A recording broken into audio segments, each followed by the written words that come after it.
Now, I think that sort of increasingly, as we always know, the media sort of lent to the left, but they lost their brains post-16, right? So they thought, you know, by treating both candidates as equal, we failed. So therefore, we must have this position where one is elevated to saintly status while the other is never allowed to get out of first gear. Now, that was always the plan on Donald Trump. Then a whole bunch of stuff obviously changed, including their lies about Biden becoming exposed.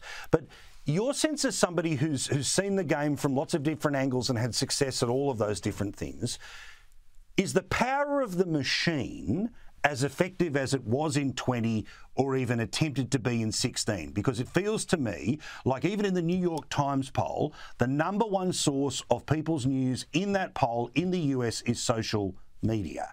Now, by extension, I would suggest that that means YouTube shows and lots of other things that are not the traditional newspaper TV show.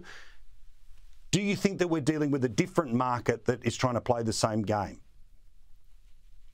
Look, they don't have anywhere near the power that they used to.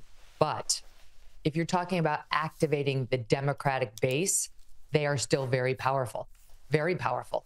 I mean, it was essentially the news media that got Joe Biden out of office, or at least out of his second-term candidacy and potentially out of office. We're not sure who's running the country right now. I'll get back to you.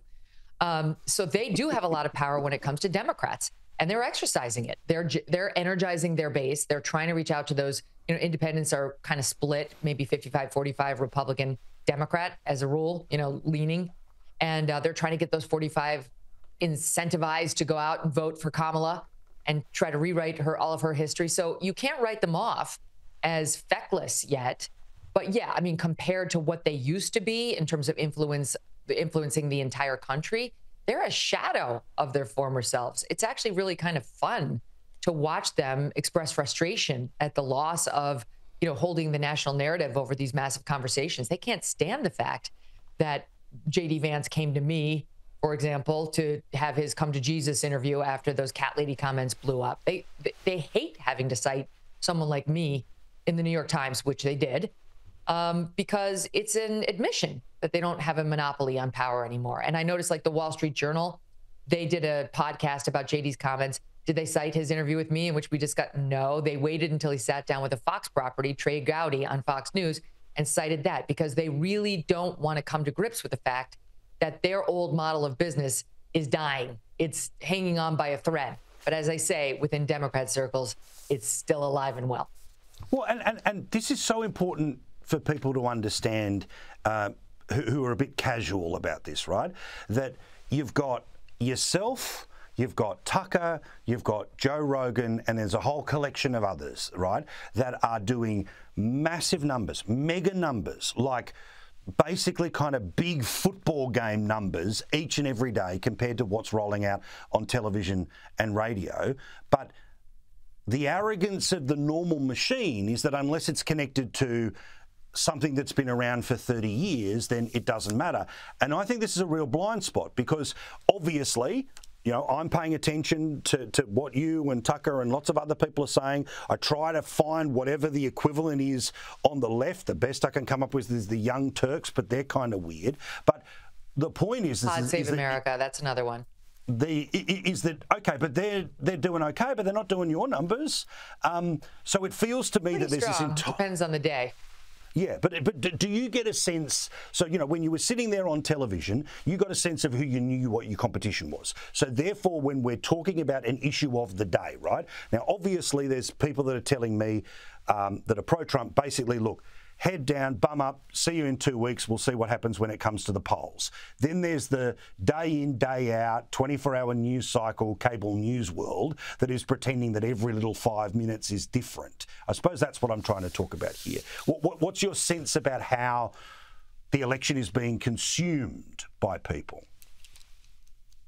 I mean, I think it's the summer, and in general, people don't pay much attention to the news in the summer, and that's not different now. I mean, it is the election cycle, so we're all getting bigger numbers than we would get in a non-summer year. But I think the average American, the ones who are going to decide this election, they're out living their lives. You know, they're on boats, and they're watching their kids at summer camp, and they're enjoying what time they can in the beautiful sun, which is, you know, a beautiful time of year over here. So they'll start to pay attention more in September, and then things are going to tighten, as they always do. And they tightened already once Kamala Harris became the presumptive nominee, but they're going to get even tighter. And we really have September and October to finalize the messaging around each camp.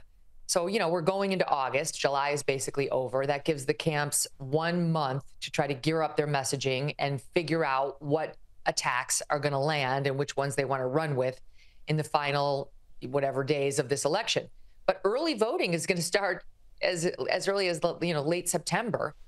And so, you know, it matters whether people are paying attention. And in those critical swing states, it matters a lot. I think the problem for the Republicans right now is that she has such a short runway and that she's not going to be so battle tested. And battle testing Kamala Harris would be a good thing for the Republicans. We've seen her enough, those of us who are in political news and follow her closely, to know she usually sounds moronic. She does. If you give her enough time to talk, she will confuse you with her word salad to the point where you're not sure you and she speak the same language, right? Is it me or is it her? She's not particularly clever. She's not particularly likable. She's reversed herself on everything. She is a far left liberal from San Francisco. So if we give her enough time for exposure, the country will see that. The problem for the Republicans right now is they don't have it. They don't have said time. You know, given the early voting that's been unleashed thanks to COVID, the mail-in balloting that's been happening, and the switcheroo on the top of the Democratic ticket, they've got to pull out all the stops to get the messaging on her out there and get it ubiquitous. And the media won't help.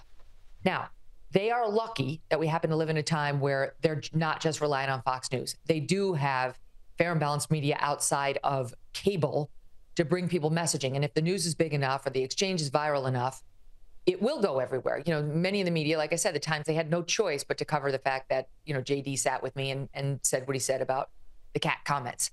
So the Republicans are better suited right now than they've ever been to combat, you know, one party information dominance. But look, if you look at, say, 2016, did Trump have it any worse back then with the media? No, he didn't. It was, I mean, they hated him just as much, if not more than they do now. And he won. And Republicans have won in the past, too. George W. Bush won. George H.W. Bush won. Donald Trump won, notwithstanding a media that was dominant and controlled by the left. So now they're in a better position than ever. And they've got a nominee who, at least as of a couple of weeks ago, was looking at a landslide. He's still got the advantage. And so Republicans feeling like, oh, it's hopeless, you know, because the media is going to control the message between now and November, need to buck up, because they still are better suited right now to win this election than they've been in a long time.